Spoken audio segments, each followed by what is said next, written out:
الناس دايما بتبدا قصه الراسماليه مع ادم سميث والايد الخفيه، لكن لو رجعنا بالزمن شويه لورا هنلاقي ان في ايد تانية سبقت الايد الخفيه ب 400 سنه، وهي ايد ابن خلدون. ايه ده العالم العربي بتاعنا؟ يا صديقي، هو اللي كتب كتاب بعنوان المقدمه كان فيه افكار عن قيمه العمل والضرائب والتجاره الحره ودور الدوله المحدود في الاقتصاد. بيوضح ان الاقتصاد مش بس تجاره خد وهات وخلصنا، ده دوره حياه كامله بتبدا بالعدل وتنتهي بالفساد لو الدوله خنقت السوق. حاجات شبه جدا الكلام اللي قاله ادم سميث بعد كده واللي بنسميه دلوقتي السوق الحر، كانت بذرته موجوده في حضاره تانية وزمن تاني.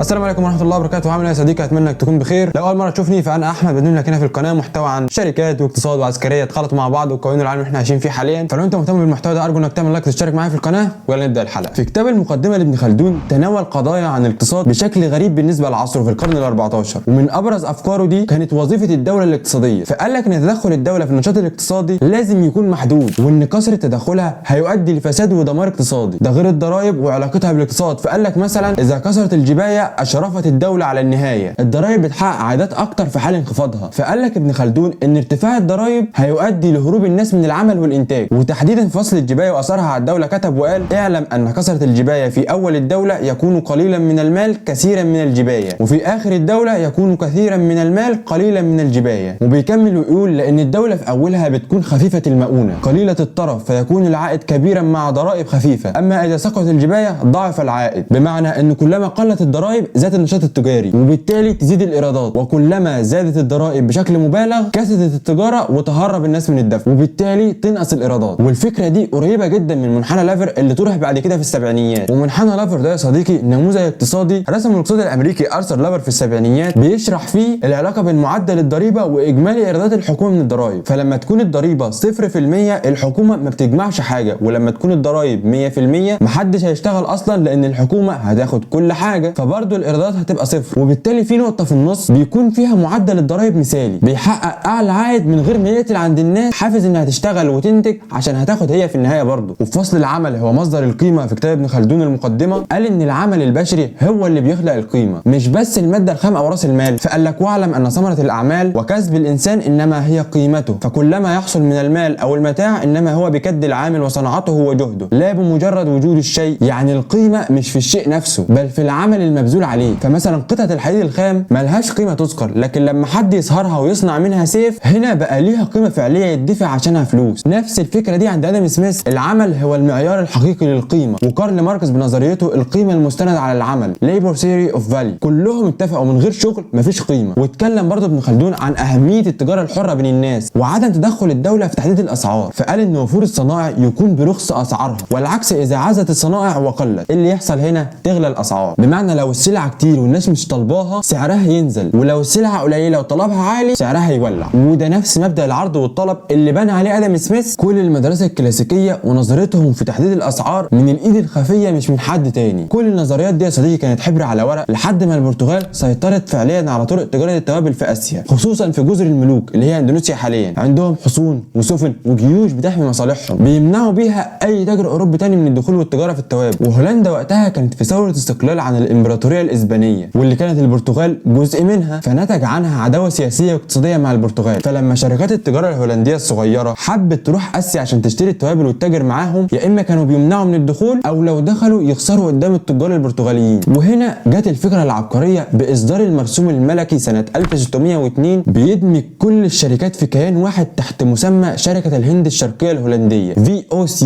تحت اشراف مجلس الدوله الهولندي بدعم مباشر من الحكومه بهدف السيطره على تجاره التوابل والحرير والشاي والمنسوجات في اسيا كلها، وخاصه في جزر الهند الشرقيه اللي هي اندونيسيا ومنافسه البرتغال واسبانيا هناك. الدوله ادت الشركه احتكار التجاره مع اسيا لمده 21 سنه، وكان عندهم الحق في انهم يعلنوا الحرب، يوقعوا المعاهدات، يحتلوا اراضي وينشئوا مستعمرات، يبنوا قلاع، يعينوا حكام، ولو حبوا كمان يطبعوا عملات خاصه بيهم. الشركه بتتصرف كانها دوله. لا دوله ايه يا عم؟ ده في دول ما كانش عندها الامكانيات دي كلها، دي صلاحياتها اكبر من بعض الدول. ومش هقول لك دول افريقيه ولا اسيويه عشان هم في الوقت ده كانوا اصلا كله بيعكوا ببعضه، لا ده دول اوروبيه حرفيا. بس ايه بإدارة تاجر. بس كان في مشكلة وهي حجم التكلفة المهول. انت عايز تاجر في التوابل ودي محتاجة فلوس، عايز سفن كبيرة عشان تنقل البضاعة دي ودي برضه محتاجة فلوس، عايز أسلحة وأطقم بحرية ومستعمرات ونقاط حماية ودي برضه محتاجة فلوس. والتاجر مهما كان كبير ما معهوش التمويل اللازم عشان يغطي التكاليف دي كلها، والا لو كان معاه الفلوس عشان يعمل كل ده اكيد هيبقى امير ولا ملك، ومش هيكون محتاج انه يعرض نفسه للهلاك عشان يروح يتاجر ويتخانق مع البرتغاليين. ما انا جهز بيهم جيشي وافضل احتل فيهم ويحتلوا فيا. لذلك كان الحل انك تعهد الشركه للمساهمه العامه. الشركه هتتفتح لكل المواطنين، اي حد يقدر يشتري سهم فيها وياخد نسبه من الارباح من اي طبقه في المجتمع، من اول الامير لحد التاجر، عشان يكون ده اول كتاب مسجل رسمي في التاريخ. وبورصه امستردام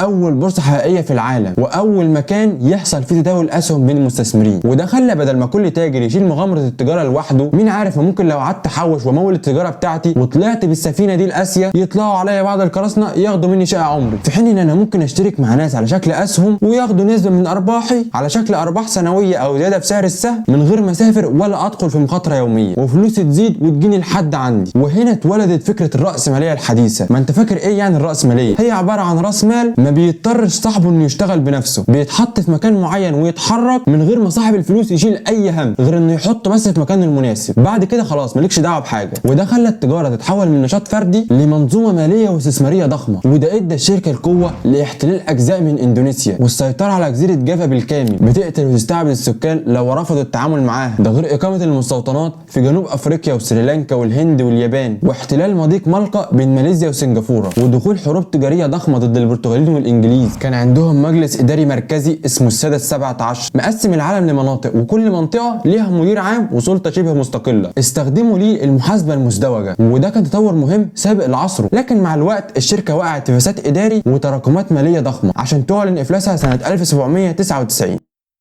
في القرن ال 18 بقى الاقتصاد البريطاني كان بدأ يتغير بسرعة بفعل التقدم الصناعي والثورة الصناعية وتوسع التجارة الدولية، زائد طبقة تجار جديدة بتضغط على الحكومة علشان الحريات الاقتصادية. وكل ده جه في لحظة كانت فيها أوروبا لسه متأثرة بالنظام المرتزنتيلي اللي كان بيشجع تدخل الدولة في الاقتصاد واحتكار التجارة الداخلية. وهنا ظهر المفكر اللي قلب الطاولة على الكل، آدم سميث، فيلسوف واقتصادي اسكتلندي من أهم كتبه ثورة الأمم The Wealth of Nations، نشر في مارس سنة 1776. وخد بالك بقى من اللي جاي، لان دي كانت نفس السنه اللي اعلن فيها استقلال امريكا ورسميا الولايات المتحده الامريكيه بقت دوله مستقله. ومن اهم افكاره كان مفهوم الايد الخفيه. السوق بينظم نفسه تلقائيا من خلال سلوك الافراد اللي بيشتغلوا لمصلحتهم، فما فيش داعي لتحكم الحكومه في الاسعار والانتاج. وذكر ادم سميث مثال بيحكي فيه: ليس من احسان الجزار او السقاء او الخباز ان نحصل على عشائنا، بل من سعيهم وراء مصالحهم الخاصه. يعني الناس دي مش بتتجب علينا لا مؤاخذه، لانها لما بتشتغل لنفسها بتخدم المجتمع وهي مش واخده بالها. كل فرد بيسعى لاستخدام راس المال عشان يحصل على اقصى ربح، يقاد بواسطه يد خفيه لتحقيق مصلحه لم تكن في حسبان. وقال لك كمان ان تخصص كل عامل في مهمه واحده هيزيد من الانتاج، وضرب مثاله الشهير في صناعه الدبابيس. فقال لك ان مصنع واحد لو كان كل عامل بيعمل حاجه واحده ممكن ينتج الاف الدبابيس في اليوم. زائد ان الحريه الاقتصاديه ضد الاحتكار وضد تدخل الدوله في الاقتصاد. كان مؤمن ان التنافس بيخلق الجوده ويخفض السعر. فقال لك ان اقوى نظام اقتصادي هو اللي يسمح للمنافسه الحره بدون تدخل حكومي، وان الدوله كل اللي عليها انها تكون نايت واتشمان ستيت، دوله ليليه دورها زي الحارس اللي بيراقب من بعيد مش بيدير النشاط، ولازم تتدخل في 3 حالات بس: حمايه المجتمع من العنف، والحفاظ على القوانين والنظام، وانشاء بنيه تحتيه ما يقدرش الافراد لوحدهم انهم يعملوها زي القطار والطرق والابنيه والحاجات دي. ونظرياته دي كانت المرجع الاساسي للسياسات الاقتصاديه في بريطانيا خلال الثوره الصناعيه، فالهمت قوانين تقليل الضرائب وفتح التجاره وخصخصه المؤسسات العامه. الكتاب نشر زي ما قلنا في مارس 1776، واعلان استقلال امريكا جه بعديها ب3 شهور بس، يوليو 1776. يعني الكتاب لسه طازه، وواقعه على الساحه السياسيه كان قوي جدا، خصوصا عند ناس بتحاول تبني نظام جديد مش تابع للتاج البريطاني وبتدور على اي فلسفه اقتصاديه بديله عن المرتزنتاليزم البريطاني. فمثلا واحد من الاباء المؤسسين والرئيس الثالث للولايات المتحده الامريكيه توماس جيفرسون كان قرأ ثوره الامم واعتبره من الكتب الاساسيه لفهم الاقتصاد، وتاثر جدا بفكره تقليل تدخل الدوله في السوق، وده بان في دعوته لتقليل تقليل الضرائب وفتح الاسواق. وعندك برضو جيمس ماديسون ابو الدستور الامريكي اللي كانوا من ابرز اللي دعموا فكره السوق الحر وتقليل القيود على التجاره، واقتبس افكار ادم سميث في الدفاع عن الملكيه الخاصه وحريه التبادل. كمان الكسندر هامilton اللي كان رغم انه كان ميال اكتر لتدخل الدوله في الاقتصاد، لكن هو كمان كان بيستشهد بافكار سميث في الدفاع عن الاستثمار والصناعه، واعتبر ان الاقتصاد القوي لازم يبقى مستقل عن النفوذ البريطاني. وكلهم اتفقوا على نهج ان امريكا لازم تشتغل بفكره السوق التنافسي المفتوح بدل النظام الاقتصادي الاستعماري. اتاثروا بفكر جون لوك ومونسكيو من الناحيه السياسيه، ومن الناحيه الاقتصاديه اخذوا ادم سميث وكتابه ثروه الامم نموذج لنظامهم الاقتصادي الجديد اللي بيقوم على الملكيه الخاصه والمنافسه والتجاره الحره والربح الشخصي لخدمه المصلحه العامه. ويبلغ النظام ده الذروه مع امريكا خلال الحرب العالميه الاولى. كل الدول الاوروبيه ومصانعهم مدمرين حرفيا، منتجاتهم ومخزوناتهم ومصانعهم استهلكوا تماما خلال الحرب، فاعتمدوا على الولايات المتحده لتمويلهم بالسلاح واللبس والاكل والشرب. فالمصانع الامريكيه كانت شغاله زي النار، انتاج بلا هواده ولا خوف انه ممكن ما يتباعش. انت لو قدرت تعمل اكتر اعمل وانا هاخد. وامريكا من ناحيتها كانت مسهله ده جدا، خد اللي انت عايزه امضي بس على كارد وهنتحاسب بعد الحرب. وفعلا تخلص الحرب العالميه الاولى وامريكا تطلع منها بمكاسب ضخمه مقابل صفر خسائر. على الناحيه الثانيه الدول الاوروبيه لو كانت كسبت الحرب فهي خسرت الاقتصاد بشكل شبه كامل، ولكن بمرور الوقت الدول الاوروبيه بدات تتعافى ومصانعها بدات تشتغل، لكن اسواقهم غرقانه بالبضاعه الامريكيه اللي حتى لو انتجت بضاعه بنفس الكفاءه لكن سعر البضاعه الامريكيه اقل، فانا كشعب هروح اشتري البضاعه اللي اقل في السعر حتى لو ما كانتش صناعه بلدي. وده يا صديقي عمره ما كان هيبني اقتصاد ولا دول. لذلك الدول الاوروبيه زودت الجمارك على البضاعه الامريكيه بحيث انها تقلل دخولها لاوروبا. فامريكا بصت لها كده وقالت لها ايه؟ يعني نهار ما تحتاجين تفتحي لي السوق وبعد ما خلاص مصانع اتعودت انها تنتج كتير تقولي لي ما عدتش عايزه اودي البضاعه دي فين يا حالتها انت وهي؟ افتح السوق بدل ما افتح القروض. فاوروبا قالت لك لا فاتحين السوق ولا معانا فلوس للقروض، اضربي راسك في اتخن حيط. وهنا المصانع الامريكيه بتنتج كتير جدا لكن ما بتبيعش، فخلاص زي ما الايد الخفيه بتقول نزل الاسعار، لكن برضه ما حدش بيشتري. طب اقفل المصانع وسرح العمال، فاصبحت بتواجه بضاعه كتير من غير ناس شغاله عشان يبقى معاهم فلوس يشتروا البضاعه بتاعتك دي. فبتسال نفسك وانا بصنع لمين؟ والدوامه تلف بين تسريح عمال وبطاله وانتاج كتير عشان يجي يوم الخميس الاسود 24 اكتوبر 1929 وتنهار بورصه وول ستريت في نيويورك وملايين من الناس يفقدوا مدخراتهم في لحظه، تنهار البنوك والشركات والصناعه وتنتشر البطاله بين الملايين وتنهار قدامها التجاره العالميه. ازمه عالميه استمرت حوالي 10 سنين مستنيين الايد الخفيه تخش وتحل الموضوع، وده اللي ما حصلش. لا ايد خفيه ظهرت ولا مشكله اتحلت، وده معناه فشل النظريه الكلاسيكيه اللي كانت بتقول السوق بيصلح نفسه لو حصل كساد، لان الاسعار هتنزل فالناس تشتري والاقتصاد هيشتغل تاني. بس الواقع قال العكس تماما، اسعار نزلت ومحدش عارف يشتري، المصانع قفلت والناس خايفه، فحتى اللي معاهم فلوس بداوا يجمدوها، احنا مش عارفين بكره هيبقى فيه ايه، والسوق دخل في دوامه الموت. وهنا ظهر جون كينز اقتصاد انجليزي كتب كتابه الشهير سنه 1936 The General Theory of Employment Interest and Money، النظريه العامه للتشغيل والفايده والنقود. السوق يا معلم انت هو لا يصلح نفسه دائما، ممكن يفضل الاقتصاد في حاله بطاله وركود لفتره طويله من غير ما يرجع لطبيعته، وهنا الدوله لازم تتدخل عن طريق الانفاق العام حتى لو بالاقتراض عشان تحفز الطلب، لان الطلب هو المحرك الاساسي للاقتصاد مش العرض ولا الادخار زي ما الكلاسيكيين كانوا بيقولوا. الحكومه ترفع الانفاق وتخفض الضرائب وقت الركود وتعمل العكس وقت الانتعاش. ورد على الكلاسيكيين اللي كانوا بيقولوا اصبر السوق هتظبط نفسها وحدها، وقال لهم على المدى الطويل كلنا ميتين، اللي هو تمام السوق هتظبط نفسها ماشي، بس لحد ما توصلوا للحل المثالي ده على المدى الطويل الناس هتكون ماتت من جوه يا بيه، الشركات بتقفل والبطاله دمرت المجتمع، صبر ايه اللي انت عايز نصبره؟ ومش صح ان الادخار دايما هو المفيد، في اوقات الكساد الادخار هو العدو. لما الناس ما تصرفش الحكومه هي اللي لازم تصرف، لان جوهر الازمه دي عباره عن ايه؟ الناس بتخاف تصرف فتستهلك اقل، فتقوم الشركات تبيع اقل وتخسر، فتبدا تفصل موظفين، الموظفين دول هيبقوا عاطلين فيصرفوا برضه اقل، فالطلب يقل اكتر واكتر، والنتيجه حلقه مفرغه من الانهيار. فكنزي قال لك ببساطه ايه؟ طالما الناس والشركات خايفين يصرفوا يبقى لازم حد كبير مكانهم يصرف يكسر الحلقه دي، والوحيد اللي يقدر يعمل كده هو الدوله. طب ازاي الحكومه تصرف؟ هتروح يعني مثلا عند كل شركه وتقعد تشتري منها حبه؟ هقول لك لا، لكن تقدر تعمل مشاريع عامه زي الكهرباء والطرق والبنيه التحتيه، والمشاريع دي عايزه عمال فهتوظف ناس من الدوله، والناس دول هياخدوا فلوس يصرفوا ويحركوا الاقتصاد، ولما الاقتصاد يتحرك والناس تشتري الشركات هتتحفز تنتج اكتر، والحكومه هتدعمها من خلال اعفائها من الضرائب عشان تفضل شغاله وما تفصلش الموظفين. ده غير الدعم الاجتماعي المباشر للناس يخليهم يقدروا يشتروا حاجاتهم الاساسيه على الاقل، والنتيجه الفلوس هتبدا تدور في السوق من جديد. وده اللي طبقته امريكا بالحرف في الصفقه الجديده نيو ديل تحت حكم فرانكلين روزفلت، فبدات مشاريع عامه ضخمه وبنيه تحتيه وتوظيف ودعم للفقراء، فالاقتصاد بدا يتعافى تدريجيا، وكتير من دول العالم خدت نفس النهج. وفي النهايه عايز اقول لك عشان الراسماليه تطبق بشكلها الصحيح واكبر راس فيها اللي هي امريكا تفضل تكسب وتبقى على قمه الهرم، فلازم الراسماليه تنتشر في كل دول العالم، وما تجينيش دوله تقول انا مش عايز اتاجر مع معاك ولا انا هبقى مقفول على نفسي. مفيش منه الكلام ده. رأسمالية يعني كله يتاجر مع بعضيه، لان لو في مجموعه من الدول قالوا مش هنتاجر مع دول تانية زي اللي حصل مع اوروبا بعد الحرب العالميه الاولى، هندخل كلنا في الحيط وهتحصل نفس المشكله اللي حصلت في الكساد العظيم. وده كان السبب الرئيسي في الحرب البارده، لان الاتحاد السوفيتي وحلفائه ما كانوش ضمن الكتله الرأسماليه. وبس يا صديقي، ده كان كل اللي معانا في حلقه النهارده. ارجو ان الحلقه تكون نالت اعجابك وتكون استمتعت واستفدت. كان معاك احمد،